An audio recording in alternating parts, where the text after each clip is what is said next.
안녕하십니까? 오늘은 지난번의 영상에 이어 고구려와 모용황의 연나라, 즉 전년과의 전쟁에 대해 삼국사기나 교과서에는 언급되지 않은 그 상세한 내용을 이야기하고자 합니다. 지난 1편에서는 전쟁의 원인에 대해 살펴보았고, 오늘 2편에서는 전쟁의 시작과 그 전개 과정을 살펴보겠습니다. 기록을 읽어보겠습니다. 서기 342년 10월 모용한이 말하기를 고구려를 공격하는 두 길이 있는데 북쪽은 평탄하고 남쪽은 험하니 저들은 반드시 북쪽을 지킬 것입니다. 폐하께서 당연히 남쪽으로 들어가 불의에 출격하면 환도를 취할 수 있을 것입니다. 박청아 필사본 고국 원제기의 내용입니다. 고구려를 공격하는 두 가지 통로가 있는데 북쪽 길은 펀펀하고 넓으나 남쪽 길은 험하고 좁으니 신하들은 북쪽 길로 가고자 하였다. 모용한이 말하기를 놈들은 일반적으로 이를 감안하여 반드시 대군이 북쪽으로 올 것이라고 여겨 당연히 북쪽을 중시하고 남쪽을 경시할 것입니다. 왕께서 응당 정예 병사들을 이끌고 남쪽 길을 따라 이들을 공격하여 허를 찌르면 환도를 굳이 빼앗고자 할 필요도 없습니다. 별도로 일부 병력을 북도로 보내면 다소 차질이 있더라도 그 심장이 이미 무너졌기에 사지는 아무것도 할 수 없을 것입니다. 라고 하자 모용황이 이를 따랐다. 자치통감 권 97의 내용입니다. 연나라는 고구려를 공격하는 두 길을 마련하는데 하나는 북쪽이고 하나는 남쪽이었습니다. 그중 북쪽은 평탄하고 넓으며 남쪽은 험하고 좁다고 하는데 모용한은 고구려가 평탄하고 넓은 북쪽에 주력 부대를 둘 것으로 예상하여 모용황에게 그 의도를 거슬러 힘들지만 남쪽으로 공격하면 쉽게 환도를 취할 수 있을 것이라는 제안을 합니다. 기록을 읽어보겠습니다. 모용황은 그러하다 여기고 왕후에게 1만여 명의 군사를 이끌고 북쪽으로 나가 대군이 그곳에 있는 듯 떠들게 하고 자신은 강한 병사 4만 명을 이끌고 남쪽으로 들어왔다. 왕은 모용황의 대군이 북쪽에 있는 것으로 들었기에 동생 무에게 정예병사 5만 명을 이끌어 맞게 하고 자신은 늙고 약한 나머지 병사들로서 도읍을 지키며 남쪽을 대비하였다. 박청아 필사본 고국 원제기의 내용입니다. 실제로 모용황은 북도로는 1만여 명의 군사만 보내고 자신은 4만 명의 강한 병사들을 이끌고 남도를 택합니다. 반면에 고국 원왕은 북도에 정예병 5만 명을 배치하고 자신은 약한 병사들로 구성된 소수의 인원으로 남도를 방어합니다. 이러한 전략적 차이가 이 전쟁의 승부를 가르게 됩니다. 학계가 주장하는 환도성, 즉 환도산성은 오늘날 길림성 지반시에 존재합니다. 만약 그 주장을 받아들이면 그 환도산성의 북쪽이나 남쪽은 모두 산지로 그 접근성이 어려운 것은 마찬가지입니다. 오히려 북쪽이 아니라 남쪽이 그나마 다소 쉬운 접근이 됩니다. 즉 환도성 혹은 환도산성은 길림성 지반시에 존재할 수 없습니다. 하지만 앞서 영상 115번에 설명된 바와 같이 환도성이 하북성 안국시에 존재한다면 자치통감의 묘사와 같이 북쪽은 평탄하고 넓으나 남쪽은 대사하와 호타가 방어하는 험하고 좁은 지형이 됩니다. 기록을 읽어보겠습니다. 서기 342년 11월 적이 갑자기 사천과 니하에 도착하고 대군이 뒤를 이어 도착하니 아단성과 안평성이 모두 함락되었다. 우룡장군 아불화가 황산에서 힘써 싸우다 전사하였다. 적은 수가 많고 우리는 수가 적어 세력을 유지할 수 없었다. 박창화 필사본 고국 원제기의 내용입니다. 실제로 모용황이 선택한 남도, 즉 남쪽 길은 고구려 남쪽 변경인 사천과 니하로 들어와 아단성과 안평성이 모두 함락됩니다. 즉 화면의 간단한 지도에서처럼 안평이 있는 곳으로 휘돌아 환도성을 공격하는 것입니다. 고구려 환도성을 공격하는 남도에 니하가 있었다고 하는데 니하는 고구려 남쪽을 흐르는 폐수의 다른 이름입니다.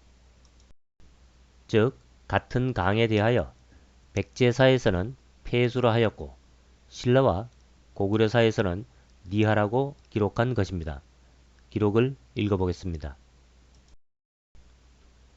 거란 지지에서 말하기를 폐수는 곧 옛 니하이다 라고 하였다. 만주원리고 권 15의 내용입니다. 니하에 대한 보다 자세한 내용은 화면에 소개된 영상을 참고하시기 바랍니다. 다음은 역시 남도에 존재한 안평성에 대한 것으로 이 안평성은 지금의 하북성 형수시 안평현 일대에 존재하였습니다. 따라서 고구려의 남쪽 국경은 대체로 이 안평현을 기준으로 생각하면 됩니다. 물론 고구려의 국경이 시절에 따라 축소 확장되기에 다른 임금의 시절에는 그 국경의 변동이 있음은 감안하여야 할 것입니다. 계속해서 기록을 읽어보겠습니다. 성상께서는 이제사 대군이 이곳에 있는 것을 알고 그들의 술수에 빠졌음을 알게 되었다.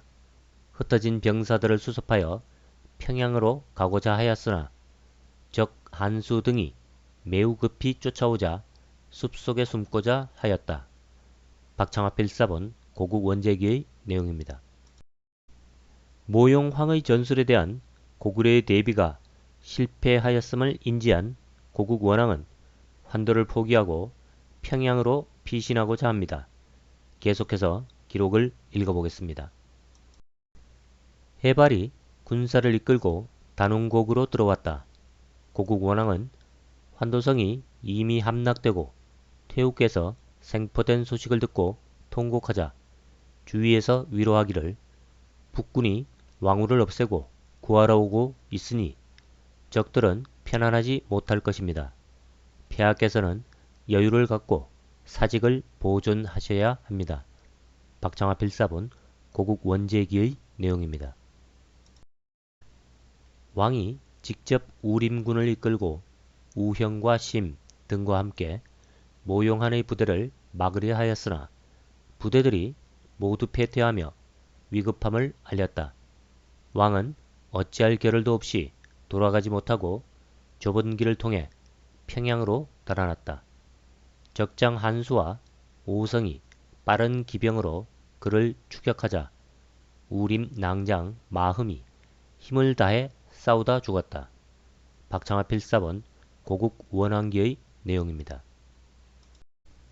적이 단웅곡을 포위하자 우신은 계곡에 복병을 두어 이들을 격파하였다. 성상께서 해발 등과 함께 몰래 단령을 넘어 평양에 도착하였다. 박창화 필사본 고국 원제기의 내용입니다. 우여곡절 끝에 평양으로의 탈출은 성공하지만 태우를 비롯해 환도성에 남아있던 황후 등은 모두 적에게 사로잡히게 됩니다. 계속해서 기록을 읽어보겠습니다. 모용황이 도성으로 들어와 왕이 화살을 맞고 죽었다는 유언비어를 퍼뜨리니 성 안의 사람들이 허둥지둥 되었고 울음소리는 하늘을 진동시켰다. 박창화 필사원 고국 원왕기의 내용입니다. 모용황이 환도로 들어오자 부승은 그를 맞이하고 냉큼 국권의 상징인 세보와 신기를 바칩니다. 이는 곧 고구려의 폐망을 뜻합니다. 물론 일시적이지만 고구려는 공식적으로 패망한 것입니다. 기록을 읽어보겠습니다. 태부 부승이 모든 관리들을 이끌고 모용황을 천룡궁에서 맞이하고 세보와 신기를 바쳤다. 박창하 필사본 고국 원왕기의 내용입니다. 전쟁에 패하고 한나라의 도읍이 점령당한다는 것은 생각보다 훨씬 참혹하였습니다. 태우와 소후는 사로잡혀 모용황에게 욕을 보았으며 환도성 안의 비빈들은 대부분 연나라 장수들에게 겁탈당했으며 도성의 모든 보물들이 약탈되고 일반 부녀자들 역시 처참한 상황을 맞이하게 됩니다. 기록을 읽어보겠습니다. 모용황이 마침내 태후와 소후를 범하였으며 장수들로 하여금 구궁의 왕의 여인들을 제멋대로 하게 놓아두었다. 창고를 열어 진귀한 보물들을 약탈하고 성 안의 예쁜 부녀자들을 모두 빼앗아 군계로 삼았다. 박창하 필사본 고국 원왕기의 내용입니다. 비록 도읍 중 하나인 환도성은 함락되었지만 고구려 자체가 약한 것은 아니었습니다. 우신은 추격하는 모용황의 장수 오성을 참하였으며 10만 명의 대군이 올 것이라고 하니 연나라군은 겁에 질려 더 이상 전진하지 못합니다. 기록을 읽어보겠습니다. 모용황이 장수들을 독려하여 단원곡으로 추격하게 하였다. 우신 등이 계곡에 복병을 숨겨 이들을 대파하였으며 장수 오성을 참하며 동부와 남부의 군사 10만 명이 이어서 올 것이라 큰 소리를 치니 모용황의 군대가 감히 전진하지 못하였다. 박창하 필사본 고국 원왕기의 내용입니다.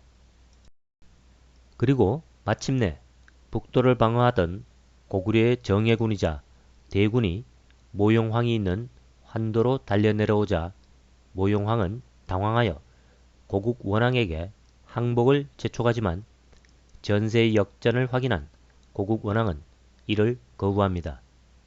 당시 고국 원왕이 구사일생으로 평양으로 탈출에 성공한 것은 그나마 고구려에게는 다행스러운 일이었습니다. 즉 고국 원왕이 존재하였기에 비록 국세는 넘겼지만 실질적으로 나라는 멸망하지 않고 다시 재기를 노릴 수 있게 된 것입니다. 기록을 읽어보겠습니다. 이때 북도로 나온 모용황의 부대는 모두 패망하였고 북군은 다시 구원을 위해 남으로 달려 내려왔다. 모용황의 부대는 깊이 들어와 고립되었기에 그 세가 오래가지 못함을 알았다. 왕의 동생 민과 고희, 해현 등을 보내 왕을 윽박질러 속히 나와 항복하라 하였지만 왕은 모두 잡아두고 나가지 않았다. 연나라보다 결코 전력이 약하지 않았던 고구려는 모용황의 군대의 퇴출로인 강을 막아버립니다. 안평으로 들어왔으니 아마도 그 강은 호타일 것입니다. 이때 모용황은 퇴로를 확보하고자 방법을 찾던 중 고구려가 조상을 중요시 여긴다는 점에 착안하여 미천능을 파헤쳐 그 시신을 담보로 하고자 합니다. 기록을 읽어보겠습니다. 총선 장군 면강이 수군 3만 명을 이끌고 강의 입구를 지키며 여러 차례 모용황의 부대를 격파하자 모용황이 대노하여 미천능을 파헤쳤다. 이전에 왕이 주태후를 묻어주고자 하여 널문을 닫지 않았기에 모용황이 이를 듣고 말하기를 고구려는 분묘를 소중히 여기니 가지고 가는 것이 좋겠다 라고 하여 이에 제궁을 판거에 실어갔다. 박창화 필사본 고국 원왕기의 내용입니다. 그리고 모용황은 환도성을 불태웁니다. 참으로 처참한 패전의 결과였습니다. 그리고 또 태우와 황후를 비롯한 많은 포로들과 재물을 약탈하여 마침내 물러나게 됩니다. 기록을 읽어보겠습니다. 명하여 환도를 불태우라 하였다. 이때 바람과 눈이 교대로 내렸다. 곡하는 소리가 하늘에 닿았다. 모용황이 성 안의 미녀 3,000명과 장사 2만 명을 선택하고 주태후, 주황후, 봉산후, 해소후 및 구궁의 아름다운 부인 37명, 종실공경의 처 52명, 아름다운 동자 동녀 500명을 포로로 삼고 소와 양, 양초와 진부를 실은 수레를 앞뒤로 이어 물러갔다. 박창화 필사본 고국 원왕기의 내용입니다. 고구려는 퇴각하는 연나라군의 길목을 막고자 하였으나 모용황은 고국 원왕의 어머니 주태후에게 조서를 내리게 하여 고구려 장수들이 길을 막지 못하게 하였습니다. 기록을 읽어보겠습니다. 조문과 우성이 그 퇴로를 협공하려 하였으나 모용황이 부승을 왕으로 봉하고 주태후의 조서로 명을 내려 장수들에게 싸우지 못하게 하니 조문 등이 팔짱을 낀 채 바라볼 수밖에 없었다. 박창화 필사본 고국 원왕기의 내용입니다. 전쟁은 그렇게 끝이 납니다. 비록 그 후에 연나라에게 끌려간 고국 원왕의 어머니 주태후로 인하여 고구려는 연나라에게 굴종의 태도를 취해야 하였지만 일단 고구려는 다시 나라를 되찾습니다. 기록을 읽어보겠습니다. 왕이 나와 부서진 성과 재만 남은 궁을 보고 용루를 뿌리니 신하들이 감히 쳐다보지 못하였다. 부승이 나와 세보를 왕에게 전하며 자신이 만번 죽어 마땅한 죄를 지었노라고 하니 왕이 말하기를 경은 짐을 대신하여 노예로 살았으니 공이 있지 죄는 없는데 무슨 말인가 라고 하며 임시로 부승의 집을 왕궁으로 삼고 황폐한 궁을 수리하였다. 부승이 왕에게 비빈이 없다 하여 자신의 처 남희를 왕에게 바치니 왕이 기뻐하며 부승을 환도공으로 삼고 노비 700명과 사병 1000명을 하사하였다. 박창화 필사본 고국 원왕기의 내용입니다. 고국 원왕이 불타버린 환도로 돌아와 보니 그 처참함은 이루 말할 수 없었습니다. 그리고 또 한 번의 해괴한 행동을 하는데 모용황이 환도에 들어오자마자 국세를 바쳐 나라를 넘긴 부역자 부승을 환도공으로 삼아주고 노비 등을 하사하며 노고를 칭찬한 것입니다. 고국 원왕은 참으로 알 수 없는 임금이었습니다. 오늘은 여기까지 하겠습니다. 감사합니다.